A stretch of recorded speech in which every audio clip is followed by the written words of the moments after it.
Hello, my name is Ravi Vij. I'm from My Cancer Haven, and today I have with me Dr. Jay Yang, Associate Professor in the Department of Oncology at Wayne State University School of Medicine in Detroit, Michigan. And as part of our conversation with Cancer Expert series, we're going to be talking about how I approach frontline treatment of unfit AML patients. So, Jay, welcome. I'm glad to have you here. Good afternoon. Thanks for inviting me. So Jay, obviously, we are going to today talk about the treatment of unfit patients. But before we go there, how do you define the unfit patient? Yeah, that's a good question. Whenever we see someone with AML, we do try to do a pretty comprehensive evaluation of the patient, and we take into account a lot of factors. Age, of course, is important, but in some sense, it's just a number. We do take into account their medical problems, diabetes, lung conditions, kidney conditions, those type of things. We take into account what we call their performance status, and that's kind of an idea of how well they function day to day in their daily life. And then, there are some formal metrics that we can use.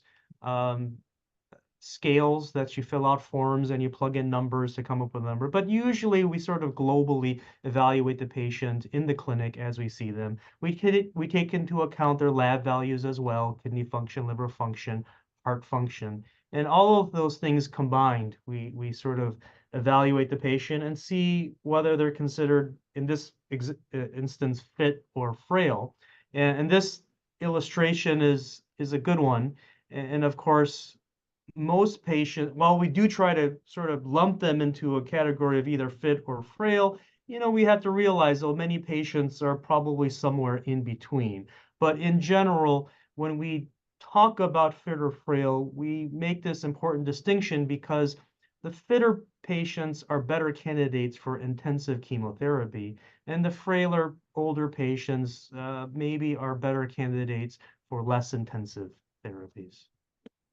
So you sort of, hinted on the patient perspective, how fit they are, but what other things do you take into account in your decision making?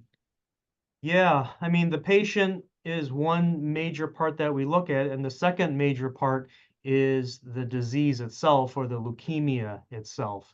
And, acute myeloid leukemia, there are many different forms, in fact, and we sort of try to get an idea of how sensitive the leukemia may be to intensive chemotherapy and what the prognosis may be. And there we really hone in on a couple of different factors. There's something called secondary AML, and this means that the patient had a previous diagnosis of something like myelodysplastic syndrome, another bone marrow type of cancer, or they may have been exposed previously to chemotherapy or radiation that may have led to the diagnosis of AML. And that's what we call secondary AML. And those types of AMLs tend to be more or less resistant, less sensitive, excuse me, to chemotherapy, intensive chemotherapy. Whereas the de novo types, meaning no prior history of these disorders, tend to be more sensitive to chemotherapy. In the same way, the genetics in the leukemia are very, very important as well. When we do a bone marrow biopsy, for example, on a patient with AML, we send it for a couple of different genetic type of testing. One is called the cytogenetics, and the second we send for a panel of mutational testing. Both of these are a little bit different, but they both provide genetic information about the leukemia. There may be genetic changes, there may be mutations that we see that may make the patient have a more favorable type of AML, meaning a better prognosis, a better response to chemotherapy.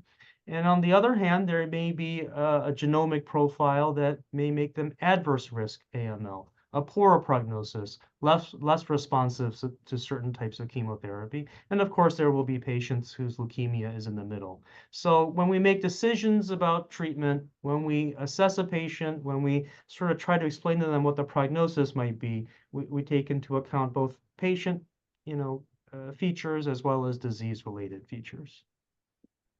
So, what about the frail patient? Now, narrowing down our focus to what we really want to get to. So, I think that this is an area where we have seen a lot of change in the last decade or so. So, can you walk us through your approach these days to how you approach the somewhat unhealthier group of patients? Yeah, well, you're right. This is something that has dramatically changed really in the past 5 or 6 years with the advent of the combination of azacitidine and venetoclax. Prior to that, just to give you some context, the only, really best available treatment that we had for AML was this intensive chemotherapy. Very aggressive, very difficult to tolerate. And in older patients, really had what I would say very poor outcomes using this type of chemotherapy. So nowadays, we tend to reserve it for younger patients, more fit patients. We will occasionally use intensive chemotherapy for an older or less fit patient if they have the type of leukemia that we think can really respond well to intensive chemotherapy. But besides that, for the older, frailer patient, the current standard of care, I would say for most of this group of patients, is this combination of hypomethylating agents plus venetoclax. And there are two different hypomethylating agents, azacitidine and decitabine. We kind of think of them as a bit interchangeable, but you can use either one of them in combination with venetoclax. So that nowadays is really what we're using for most of these patients who fall into this category. So before you go on to some of the others, just drilling a little bit into the HMA venetoclax paradigm, I Yeah. understand that there are obviously advantages that we have now got more quicker responses, we have more durable responses, but there are also some challenges with the use of venetoclax. Can you enlighten the audience about what are the things that you have to think through with the use of venetoclax that you didn't have to pay attention to with DNA hypomethylating agents? Sure, yeah, there was a time in which we used the hypomethylating agents as a single agent for our frailer patients. And, it wasn't that effective. There was CR rates or complete response rates were probably in the 20 to 25% range, which didn't really seem very acceptable, but it was sort of what we had at the time.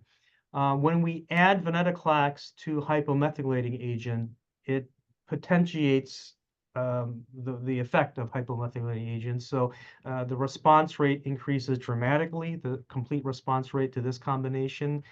Say about 2/3 of patients will have a complete response. And then the responses tend to be much more durable, meaning they last a lot longer than if you were to use hypomethylating agents by themselves. There are definitely advantages to this combination compared with, for example, intensive chemotherapy. It is easier than intensive chemotherapy in most instances and for most patients.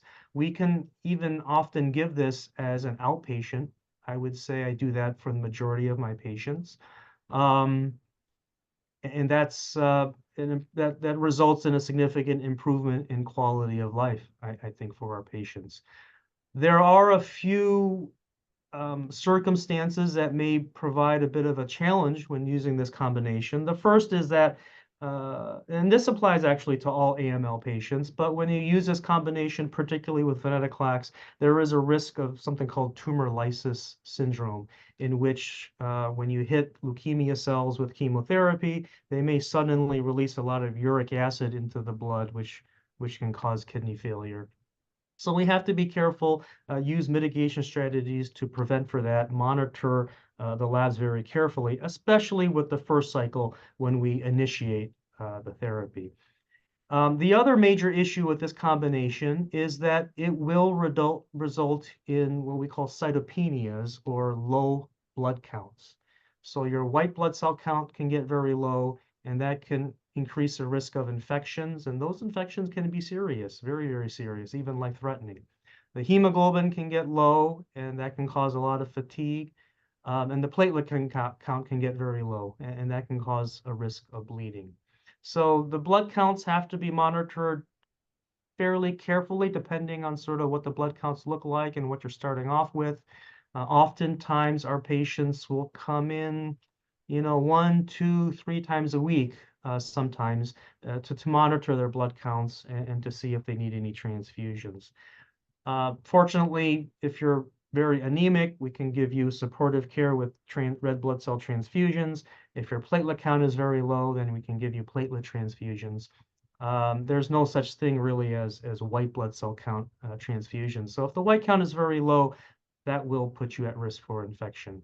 So as time goes on, for even in patients, especially once patients achieve a remission with this therapy, with subsequent therapies, we often will make modifications to the regimen to try to limit the degree of low blood counts, to limit any complications that might happen, try to keep them out of the hospital. So that means, lowering the duration or decreasing the duration of venetoclax, or lowering the dose of venetoclax, or shortening the duration of the hypomethylating agents. Those things are kind of what we have to deal with on a day-to-day, week-to-week basis with our patients who are on this treatment. So, as far as when you treat these patients, you have done a bone marrow biopsy at the beginning and you have got an idea of what it looks like. When do you check again? Yeah. Well, there is going to be some variation from physician to physician and from practice to practice, hospital to hospital. But the way I would say I would do it and the way most people do it is that very first cycle is the most critical ones, because most patients who are able to get a remission do so after one cycle of HMA and venetoclax. But the first cycle is also the most, in a way, the most treacherous one, because the low blood counts tend to be the worst with the first cycle. And often patients are starting off, as you know, with very, very low blood counts to start off with, so their bone marrow is compromised. So what we do is when we start the treatment, they get 1 week of azacitidine, or 7 days. That's fairly standard. We start them on venetoclax. I typically give my patients 21 days of venetoclax with the first cycle. I do a bone marrow biopsy at day 21 or day 22, which means we do a bone marrow biopsy 3 weeks after starting the chemotherapy. At that point, if you do the bone marrow and the bone marrow shows that you are in remission, then often what we'll usually do is just stop treatment for a while, stop the venetoclax, and allow some time for that bone marrow to recover, and so that blood counts can come up before we consider starting this next cycle of chemotherapy. And that, this therapy is something that's intended to be given every 4 weeks, but after that first cycle, it can take a couple of extra weeks for those blood counts to recover before you start the next cycle, and that helps to prevent from unnecessary complications, mainly infectious, with this combination of treatment.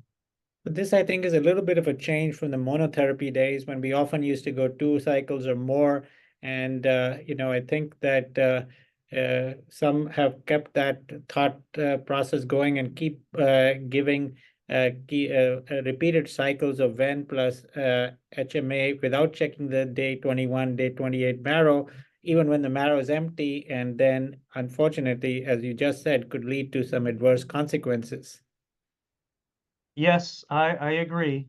You're right. With the single agent hypomethylating agents, it would sometimes take 4 or 6 cycles to get a maximal response to therapy. So physicians are sort of used to waiting a while before doing a repeat bone marrow biopsy. But it's a completely different paradigm with HMA and venetoclax. You do have to do an early disease assessment with a repeat bone marrow biopsy, and you really have to be careful, because patients can have serious complications, serious infections, and those can be life-threatening, and people can die from such complications. So it would be a shame for that to happen if it was preventable. And the other question I had was that venetoclax has some drug-drug interactions. It also requires some monitoring of EKG. Could you just briefly tell us a little bit about what concerns there are there? The main issue with well, first of all, venetoclax is a pretty well tolerated medication. In my experience or my patient's experience, it doesn't add a lot to nausea, which is great. Um, and actually, it is fairly safe in terms of its cardiac toxicity. The main issue, as you said, are drug-drug interactions, and the venetoclax needs the dose of venetoclax needs to be adjusted based on what other medications the patient is taking. I would say the most frequent drug-drug interaction is a combination with venetoclax and antifungal agents. These are agents that we will often, because patients will have very low white blood counts, we will often put patients on what's called prophylactic therapies, medications that are intended to prevent infections. And a class of prophylaxis are antifungal agents. Fluconazole, for example, is one. Posaconazole is the other one that's frequently used. And that class of drugs can increase the drug levels of venetoclax in the blood. And by doing so, may expose the patients to unnecessary or extra toxicities. So based on which antifungal agent you choose, and there's a difference between the different antifungal agents, you have to consider that and make necessary dose reductions to the venetoclax.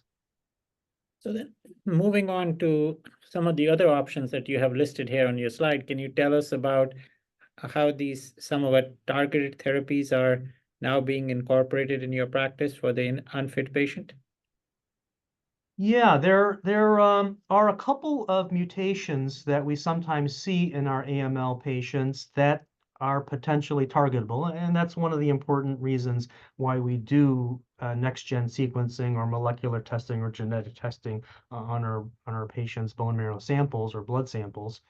One such mutation is called an IDH1 mutation. There's also an IDH2 mutation. Um, and both of these mutations, both the IDH1 mutation and IDH2 mutation, can be targetable.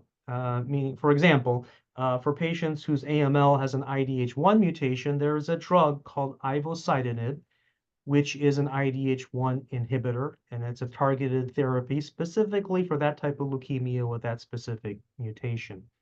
There is an FDA-approved combination of azacitidine plus ivosidenib that can be used for previously untreated AML patients who have an IDH1 mutation. And this, I would say, is a very good alternative to the HMA venetoclax therapy.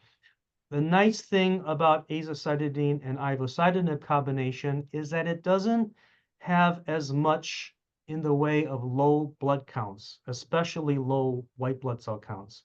So this may be a safer therapy compared with HMA and venetoclax. Having said that, there is not like a head-to-head comparison between these two combinations. And so if your leukemia has an IDH1 mutation, I think either one would be acceptable in that instance. So do Now, you mhm, decide, like, what is your algorithm? I guess one of the other things about evacitinib may be a slightly slower response in combination compared to azacitidine and venetoclax. So, how do you decide on which to how to go? And and I think the other thing is obviously you require a report back telling you that there is a mutation yeah, present, which can sometimes lead to further delays in initiating therapy. So how do you balance all this? yeah, that's a good question. You know, my personal take is that the more information you have about the patient and the patient's leukemia, the better. And the better you can make informed decisions about how best to treat that patient.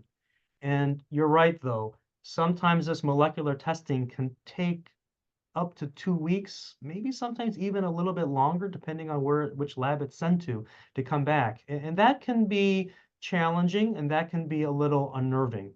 There are instances if the patient appears to have a more aggressive or fast-growing form of AML that you may have to just initiate therapy without those results.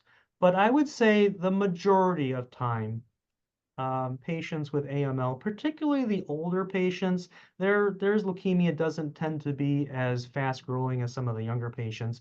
You usually can wait for those results. So I like to wait for the results if possible and make an informed decision together with the patient.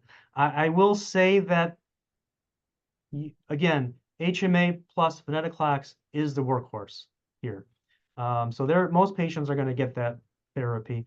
If they have an IDH1 mutation, if they're older, if I worry really about the risk of infection, like if this patient gets a bad infection, they may not survive that, then I think that's a situation where the azacitidine and ivosidenib may be a very good alternative.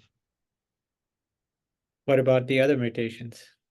Yeah. And as it stands, we have uh, the ivosidenib for an IDH1 mutated AML. We have enasidenib for an IDH2 mutated AML, and we have gilteritinib, which is a FLT3 inhibitor for those AML patients that have a FLT3 mutation.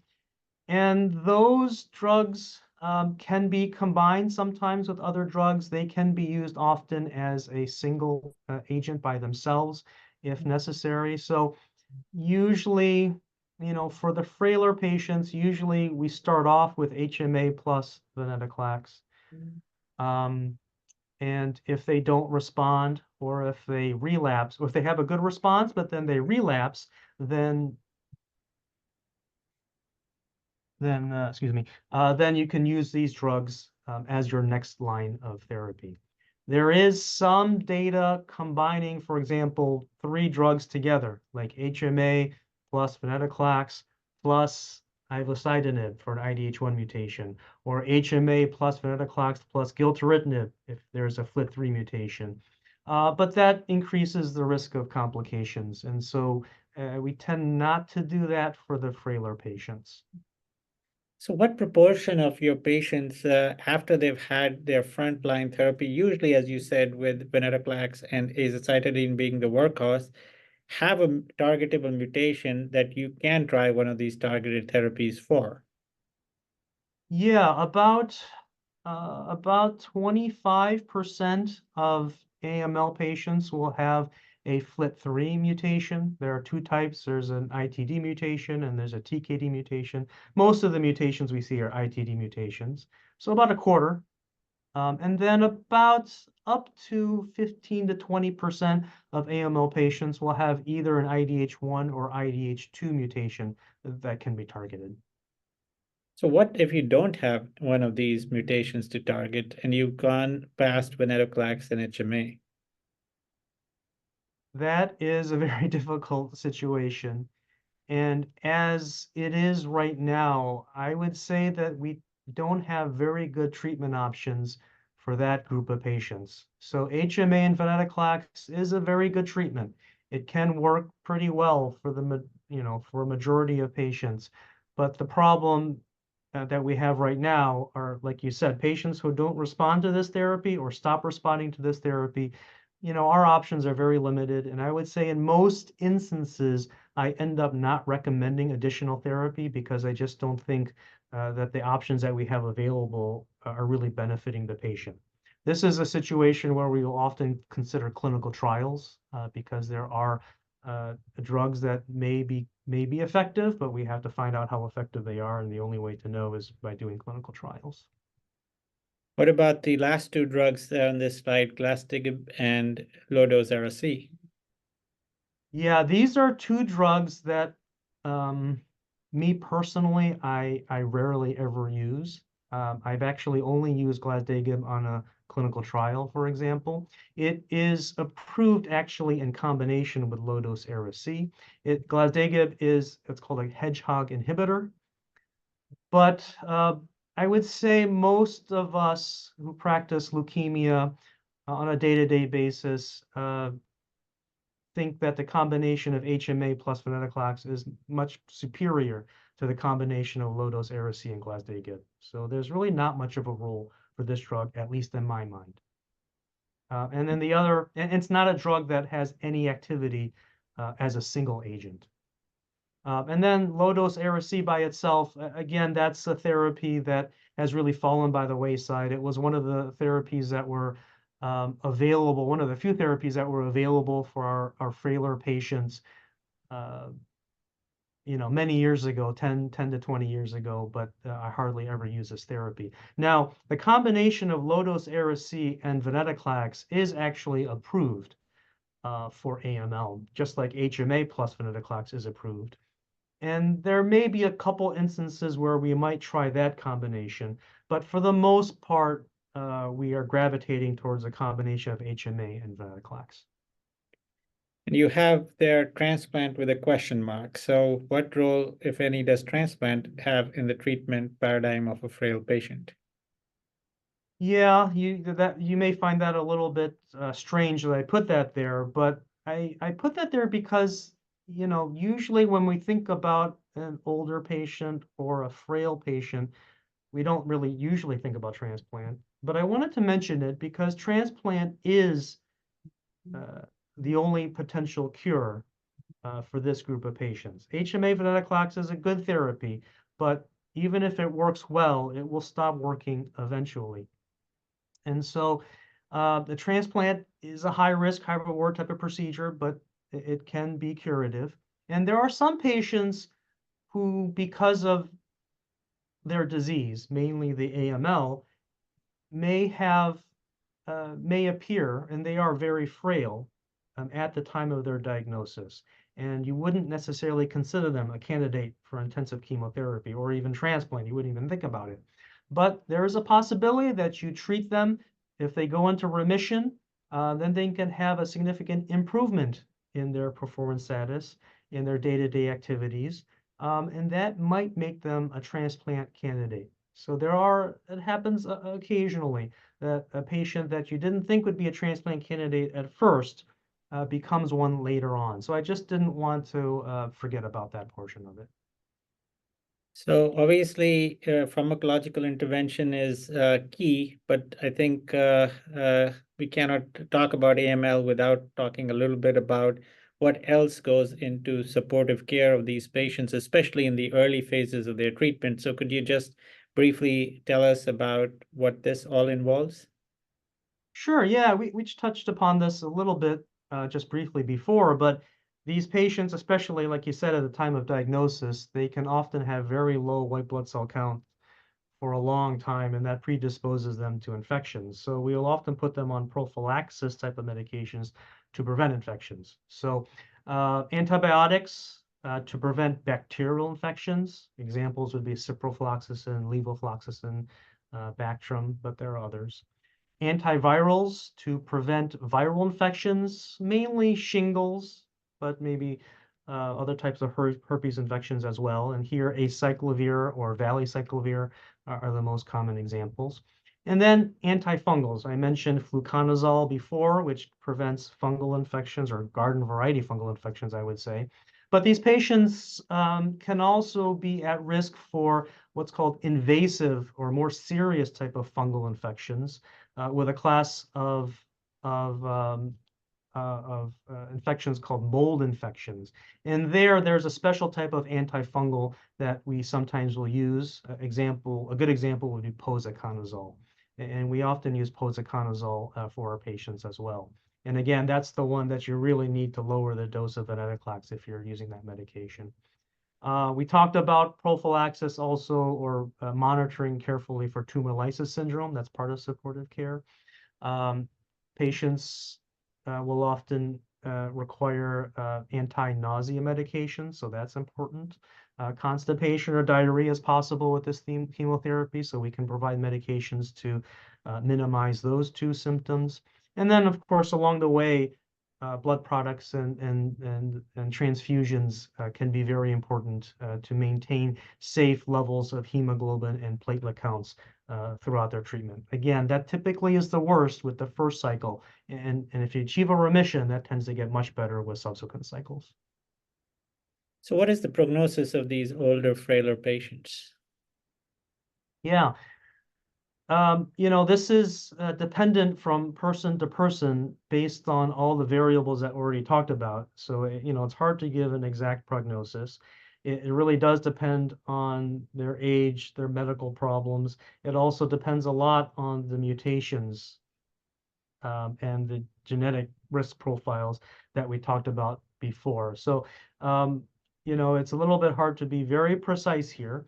I can say, though, that, for example, the combination of azacitidine and venetoclax, we do have a baseline there based on results from prospective clinical trials.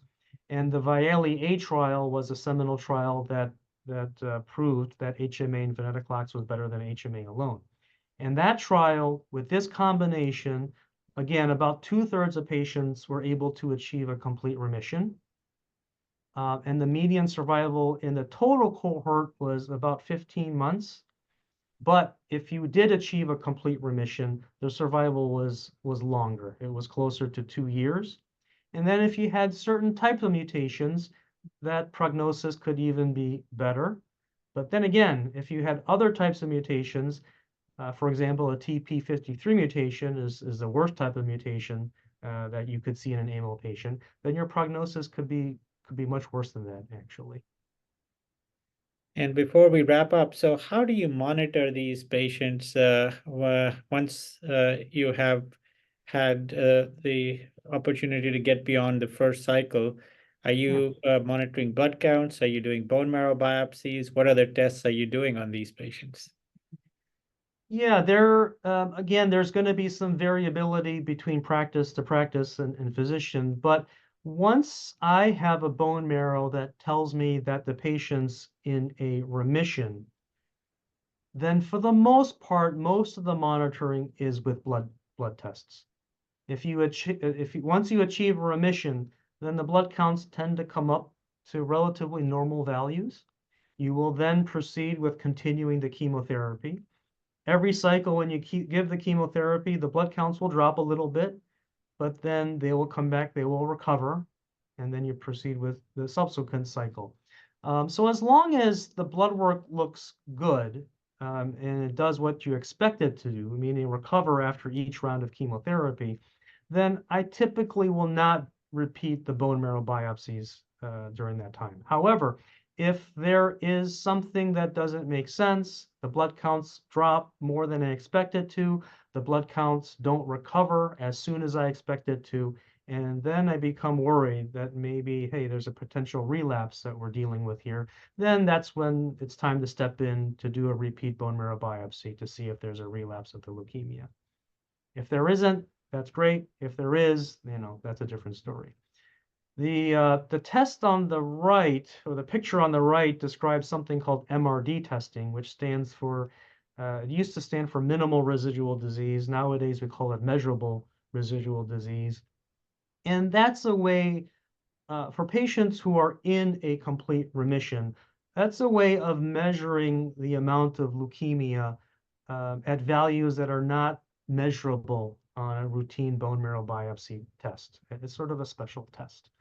And that can be helpful because that can give you clues to what the prognosis is. For example, if patients have a complete remission without MRD or negative for MRD, they will tend to be in remission longer than patients who are in remission but have a substantial amount of MRD.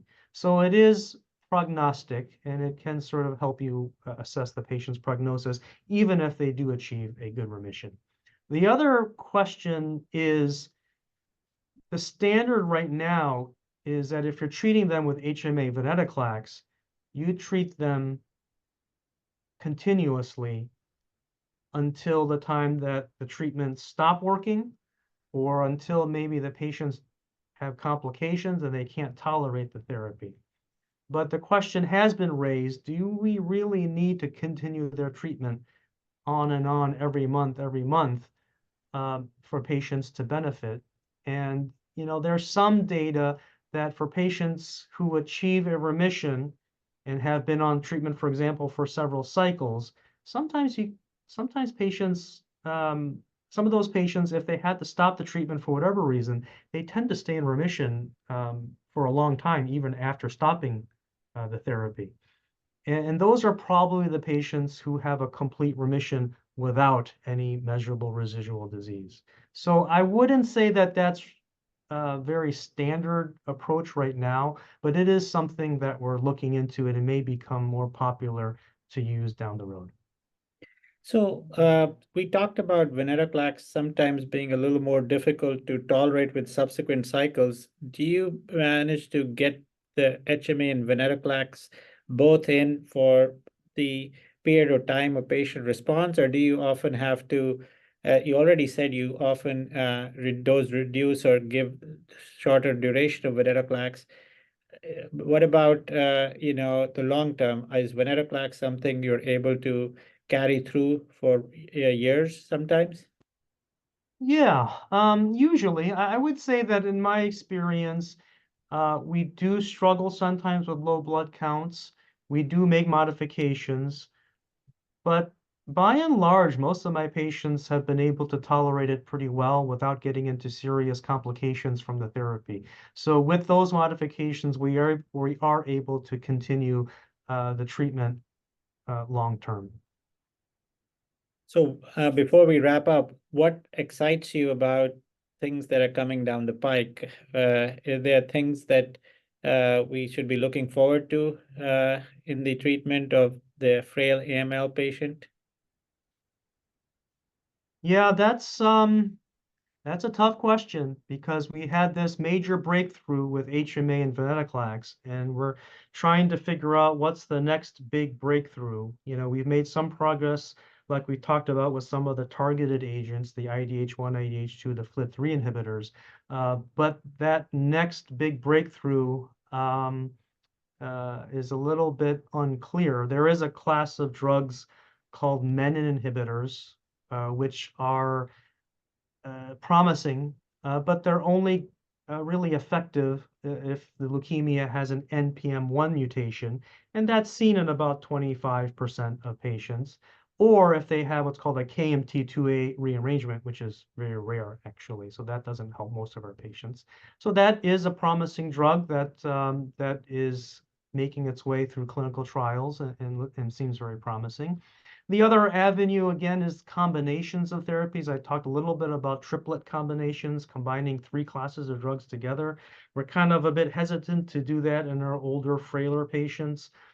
But as we gain more experience, it may be something that we may be gravitating to because usually combination of therapies are where it's at when we treat cancer and we treat leukemia.